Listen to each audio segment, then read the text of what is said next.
morning, good afternoon, and good evening to all who have made an effort to attend our webinar today, especially in person, of course. And huge thanks to Gerold Sattlecker, Head of Academy, and Christoph Gressenbauer, Education Manager, who worked to make it possible. And I am Dagmara Gerasimuk, Development Director, and I will lead you today through the agenda and also moderate some discussions. So please use Q&A function and chat to ask questions, to comment as well, of course. And also for those who are Russian speaking, you can use translation channel and you can find the button interpretation and choose the preferred language.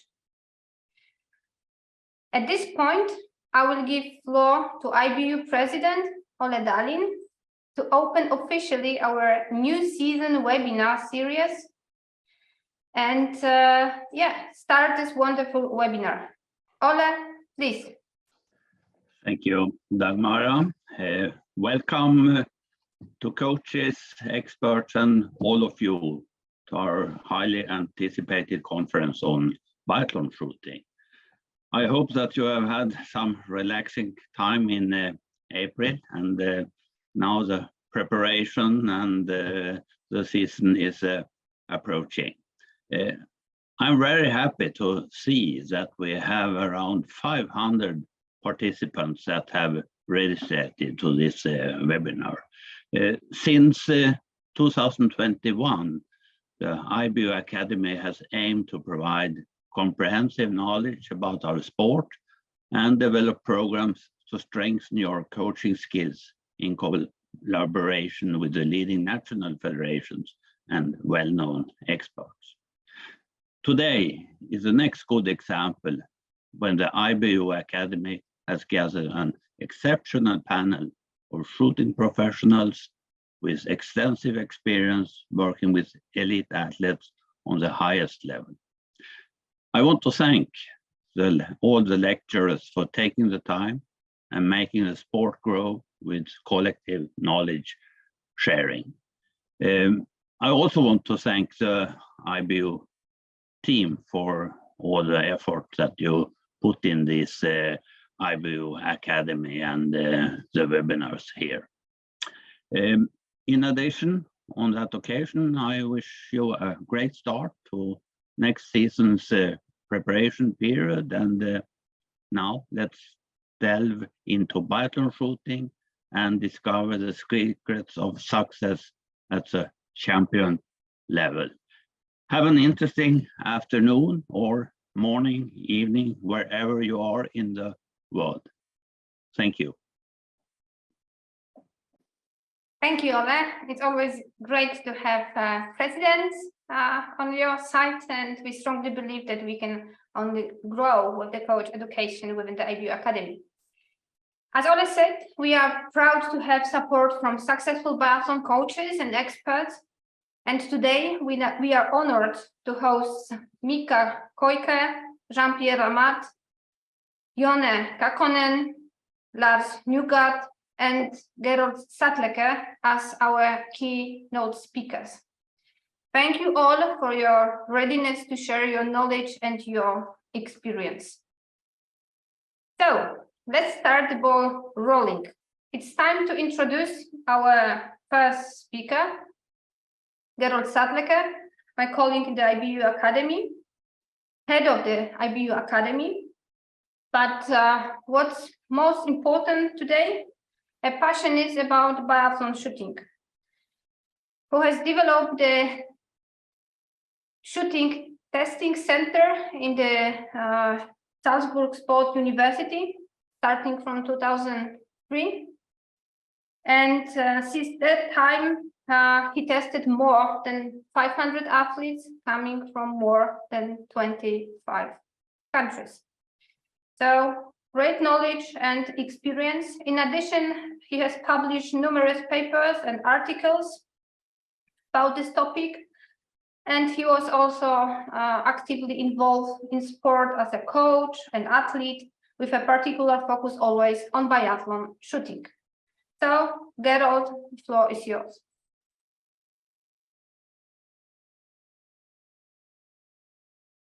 Okay, thank you, Dagmara, for this warm welcome. I will now try to share my screen. So I hope you can see my slides now. So again, a nice afternoon from my side. As the head of the academy, it's not my role at the moment to lead you through. It's the role for me now as a kind of shooting expert to lead you through my lecture this afternoon. As you can see here, I will talk about performance determining factors in biathlon shooting, and I will try to give you a scientific review about the most important factors. So in general, and I don't have to tell you that biathlon is a complex sport, and then it's determined by skiing time, shooting time, and then, of course, the shooting result. And when it comes to this shooting results, there are several biomechanical factors which can play a role when it comes to the shooting result at the end. First of all, it's all about postural balance and positioning. Then we are talking about rifle stability, rifle motion. We can have a look at the triggering behavior and, of course, on different forces which occur on the rifle, which can be at the shoulder or at the sling, for example. But as you all know, these predictors can vary. First of all, there is a big difference between these factors in prone and standing shooting. Then when it comes to rest versus load shooting, there can be a huge difference.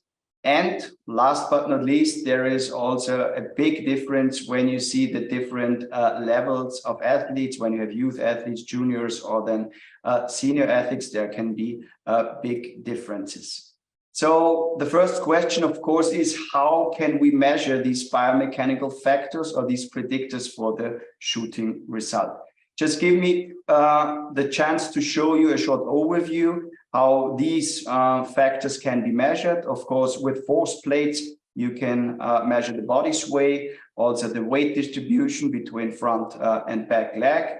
Then, as you all know, there are laser systems on the market. With those, you can measure the rifle sway. You can measure also the aiming process. You know, Noptel, maybe many of you use CUT to do these measurements on your own.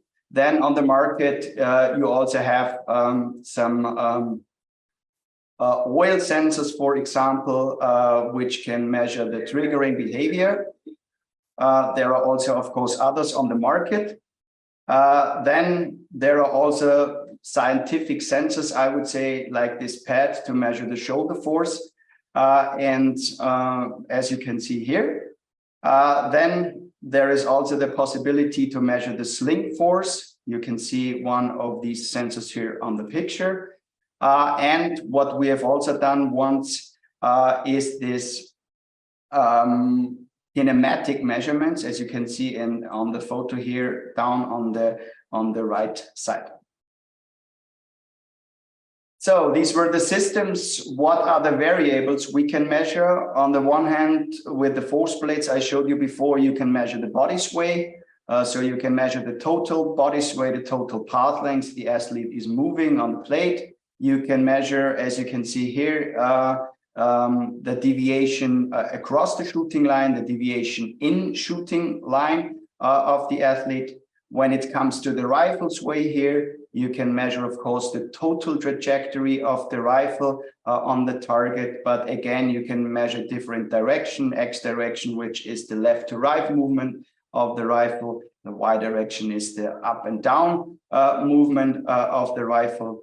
Then we can measure with the oil sensor I showed you before, or with other systems, you can measure the triggering behavior. Here you can measure different coefficients like the mean, force, inclination, and variance, but mostly you measure the mean value in percent. So the shooting time, like you have here, is 100%, and then you can calculate back 1 second or half a second, and then say the athlete had on average 70, 80, or 90% of the pre-shot trigger force.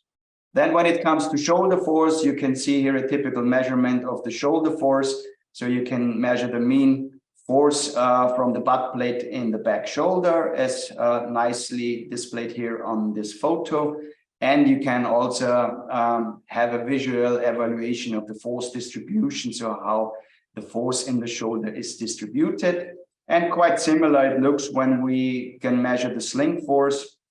So you can measure the mean force. You can see it over here. So 200 Newton would be 20 kilos.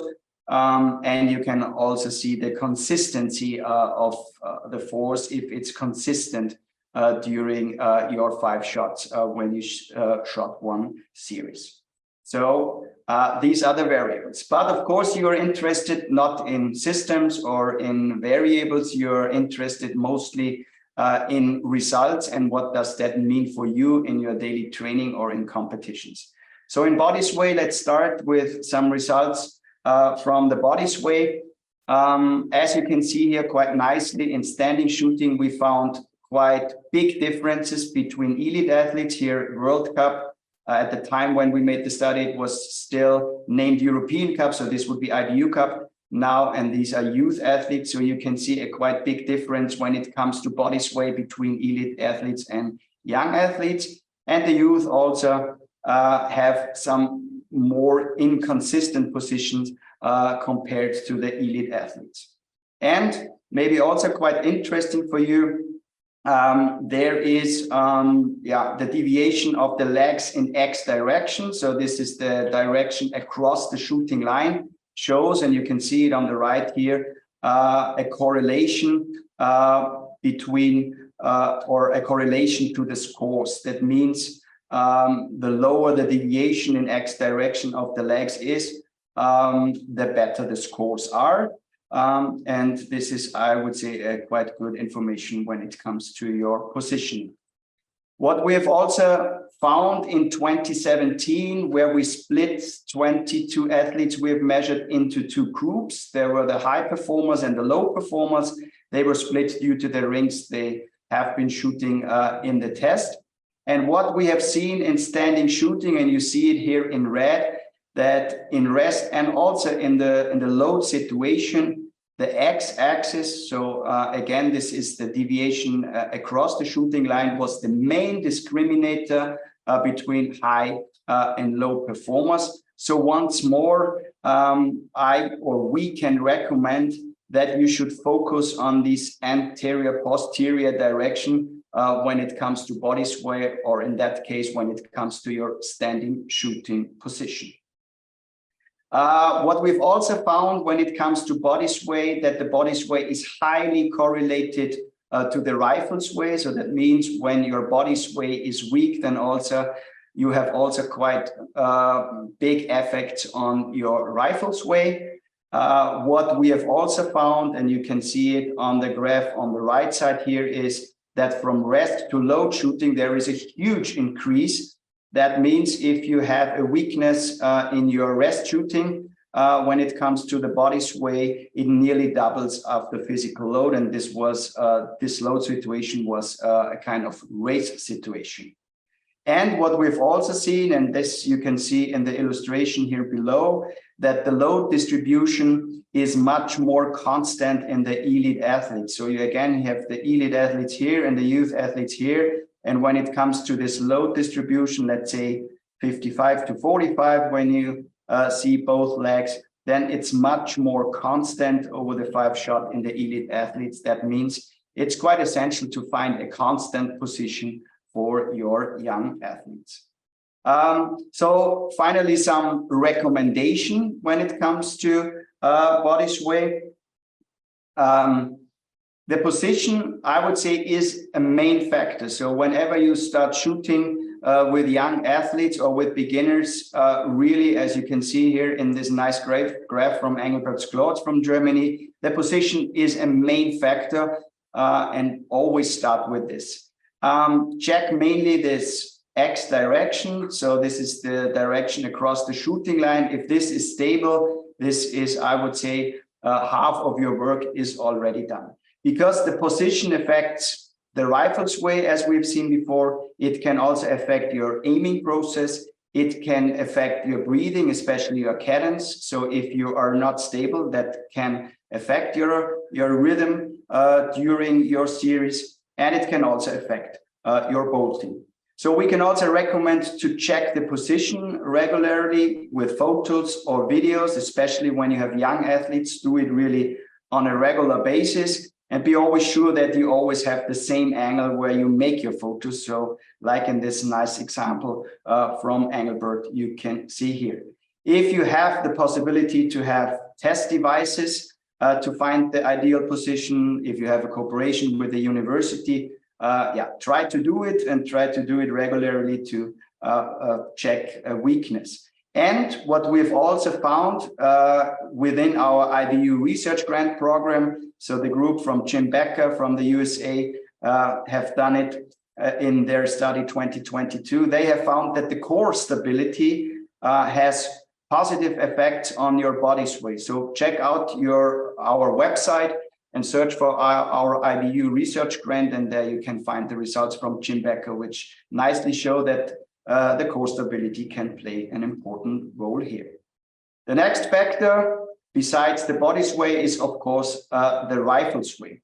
And here again, we have a quite similar result as what we've seen before for the body sway, that the elite athlete here in black and white have much less rifle sway than the youth athletes.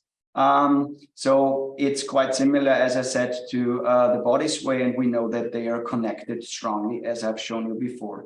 And on the right here, or the right bottom here, you can see that the rifle sway is strongly correlated with the scores. That means the lower your rifle motion is, the higher are your scores. So it means calm down your rifle, and the percentage of your hits is getting much better. And Mika Köke will then later on talk about aiming strategy. And as we all know, when it comes to rifle sway, we have the guys who do more on the holding side, and then the timing shooters or reaction shooters. And I think Mika will also talk about that.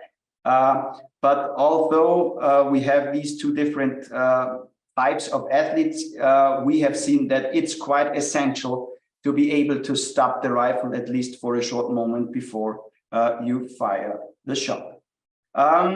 What we have seen, and this is also very important information when it comes to rifle sway, is that the vertical rifle sway is a main discriminator in prone shooting. So again, if we compare high and low scorers, we have seen, you can see it here in red, that the high scorers can stop the rifle at least shortly before they fire the rifle. And you can see also here in this nice video that, and you can check that always in your with your laser shooting, if the athlete is really able to stop the rifle at the right moment. So please check that out. This is a very essential factor when it comes to rifle sway in prone shooting. This is a highly recommended discriminator between high and low score shooters. So what are the recommendations from our side when it comes to rifle sway? First of all, it's, as we have seen before, it's often affected by the position. So always start to have a stable position, because this can have a good effect also on your rifle sway. But of course, also the rifle settings are a very important factor when it comes to rifle sway. For example, the sling force, and we have seen that the sling force has a huge effect on the left and right motion of the rifle. The shoulder force, or the stock length in particular, can have a positive effect on your rifle sway. Cheek piece settings are quite important to gain some stability. But also smooth triggering and fast and smooth bolting can play a role. The smoother and the faster this happens, the less it affects your rifle movement. Also, to control the recoil, to focus on this recoil, to have a nice position behind the rifle, and therefore to control the recoil can help to lower your rifle sway and at the end, gain more shooting performance. And also the breathing, your apnea phase. So the time when you stop your breathing can play a role to have a better rifle sway. And again, as we have seen before, the study from Jim Becker also showed that not only the body sway, also the rifle sway is mainly or is positively affected by the core stability. Triggering, what are the results on triggering? In general, the studies on triggering are quite rare. What we have found in our study from 2017 is that there are correlations with the rifle sway. That means the smoother your triggering is, or the higher the percentage of your pre-shot triggering is, the lower your rifle sway is, or the calmer your rifle is. And when you see the comparison here on the left, you see here a young athlete, and on the right bottom corner, you see a very highly educated World Cup athlete. Then you can really see that on the right picture, you have a high plateau, you have a smooth release of the trigger. And on the left side, you have this young athlete with a much lower plateau. And you see the peak, the huge peaks here. And these peaks then gain the motion of the rifle and lead then what you can see on the upper side here, that you have more rifle motion. Also, Ihalainen et al., these are our Finnish colleagues, found that the cleanness of triggering showed a high correlation to the hit percentage. So the cleaner or the smoother your triggering is, the better is your hit percentage. So this is also nice. And what we have found a few years ago is that when it comes to rest and load shooting, you can see again here in dark, you have the high performers, in the light, here you have the low performers. So in the rest situation, they are quite close to each other. But when it comes to the race situation, that was a simulated race, then you can see that the high performers can hold their triggering values, while the low performers really decrease their values, and then the gap is even bigger. So that means for you as a coaches, you should really look that your athletes keep this stable pattern also in the load situation.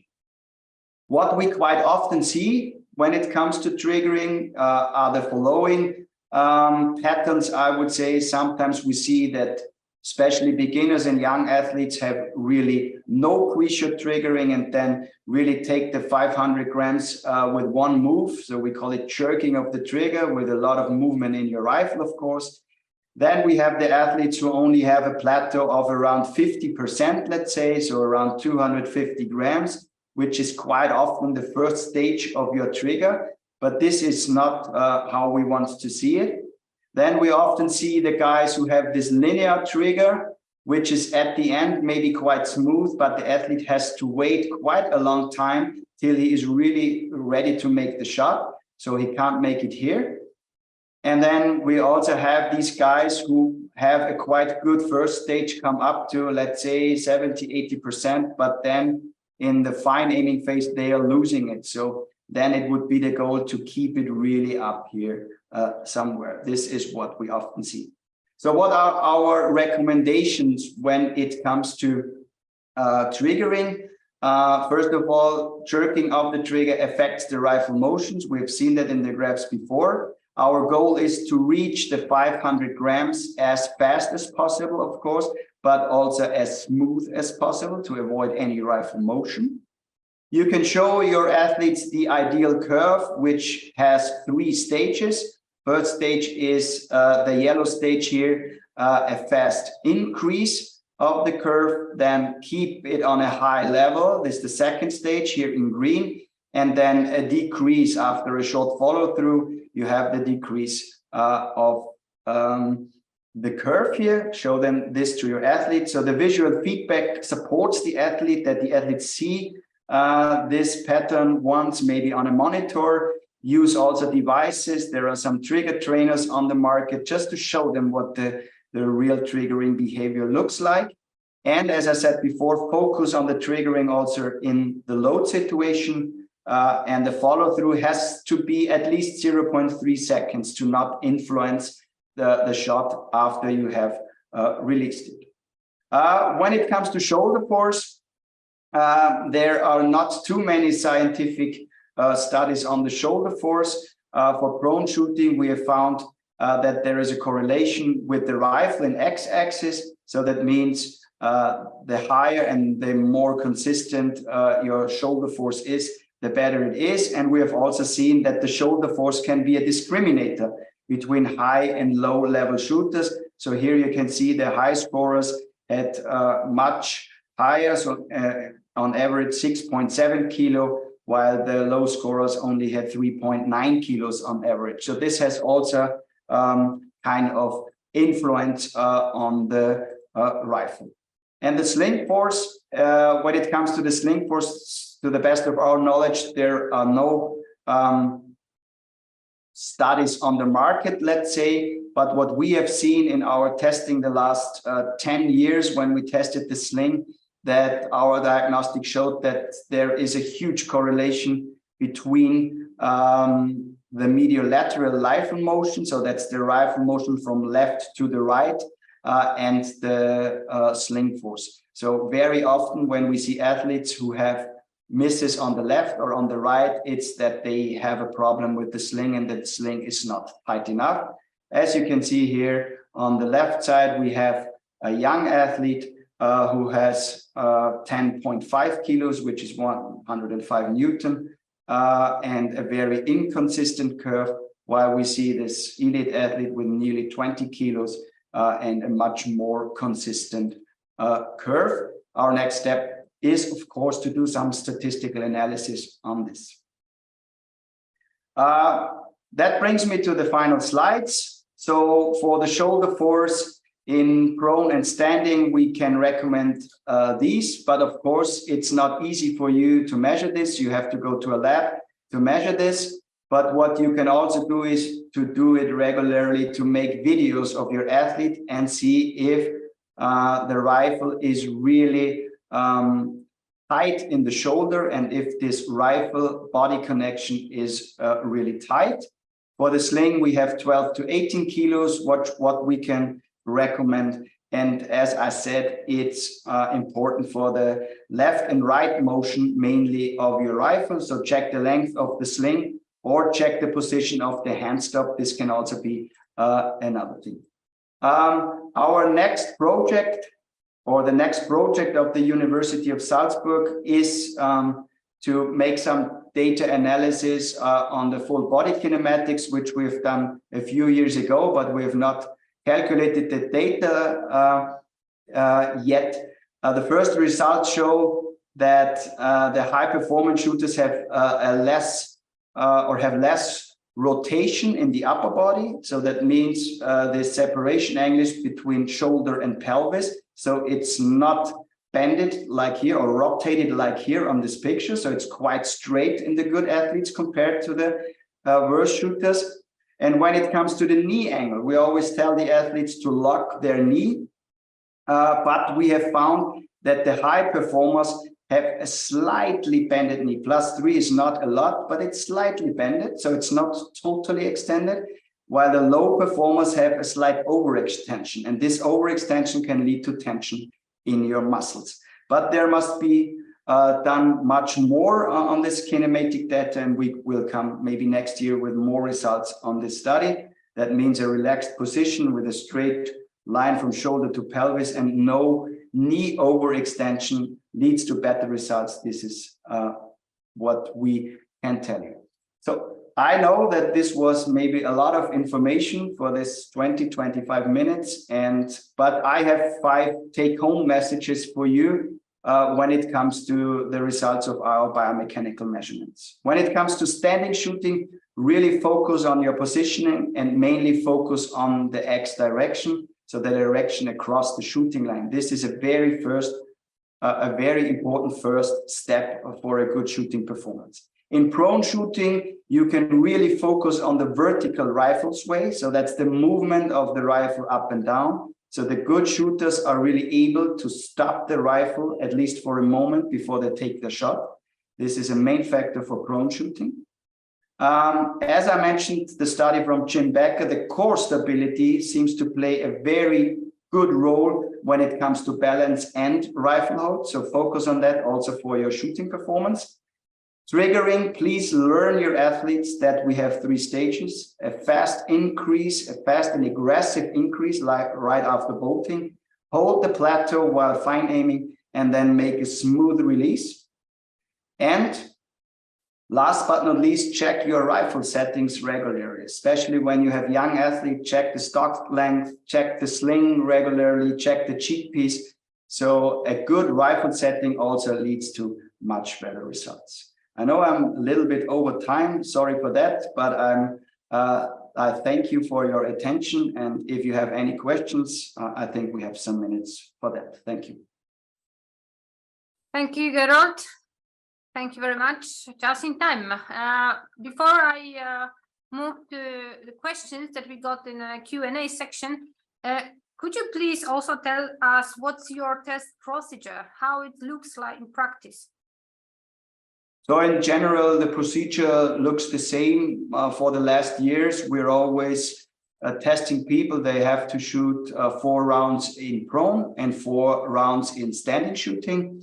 And we always tell them, of course, also if we do this testing in the rest situation in the lab, that they should do their normal cadence they normally do in competitions and training. And then we analyze all these data when it comes to body sway, rifle sway, triggering, sling force, shoulder force, or what we've seen before. And what's your recommendation how often we should test our rifles? And maybe you can also refer to the age of the athletes that you recommend to test. I mean, when it comes to the rifle setting, for example, I would really recommend, if you have guys from let's say 14 to 18, that you check it every 6 to 12 months. If you see that the athletes grow, then really check the sling, the stock length, the cheek piece regularly, just to be sure that the rifle settings are good enough, because this can play a huge role when it comes to the shooting performance. But in general, when it comes to testing, it's like that. Normally you do these testings when it comes to rest shooting, mainly in May or June, just to find if your shooting technique, or if you can find any weaknesses in your shooting technique. And when you want to do testings under physical load, you should do it mainly in August or September, when the athletes are familiar with the physical load. So as I understand, you have many athletes that come back and test yourself within their career, isn't it? Yes, so we have tested more than 500 athletes in the lab, or even outside in field testing, and many of them came several times. So we have Olympic champions, World Cup winners, which we have tested 6, 7, 10 times. And we have tested them the first time when they were 15, and we've tested them the last time when they were 35. So it's really that we have quite good data. And whenever they have a new stock, or whenever they have a crisis in their shooting, they are coming back to check their shooting technique, or to check their rifle settings. Good. Then we have questions in a Q&A from Tim Harley. How can you control amount of recoil simply with good rifle fit and correct pressure at sling and butt plate? That's a good question. So if you have no scientific devices like we have in this lab in Salzburg, it's not so easy. What I can recommend is that you really work with laser systems like Noctel or SCUD, just to see if, let's say, when the recoil comes, if the bolting is quite close to the target again. Normally you get the dot on Noctel or on SCUD for the shoot, but you can also see where the bolting happens. So when you can control the recoil, the bolting is quite close to the target, and the way back to the target is quite close. If you don't control the recoil, the way back to the rifle, to the target is quite far, and it's quite obvious on the laser, and you can check it there. So another question, is there an improved trigger sensor for SCAT that replaces the trigger in the proper position versus adding the sensor on the trigger? Yeah, I know that SCAT has a system, but yeah, there you have to replace your trigger, which is of course not an advantage. There is another trigger trainer on the market which you can place on the trigger. It's triggertrainer.com, I think. And so there are different, yeah, I would say tools on the market.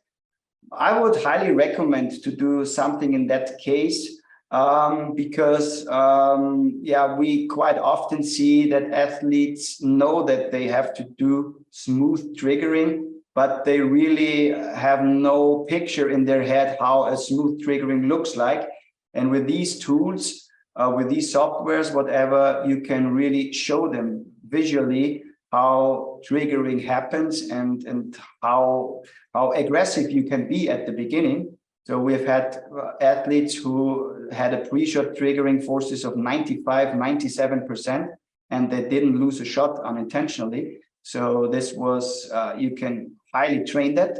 And I would really recommend to use some of these systems to check it regularly with your athletes. Thank you, Gerold. There are more questions in the Q&A, which I kindly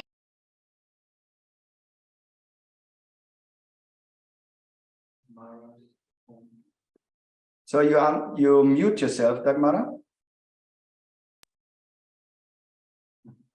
No, I didn't, but the system did. So what I wanted to say that there are more questions coming in the Q&A, and I encourage all our participants to do so. And our panelists, if there is no more time, will answer simply in this function. So Gerold, thank you. Please stay with us and answer the question as well.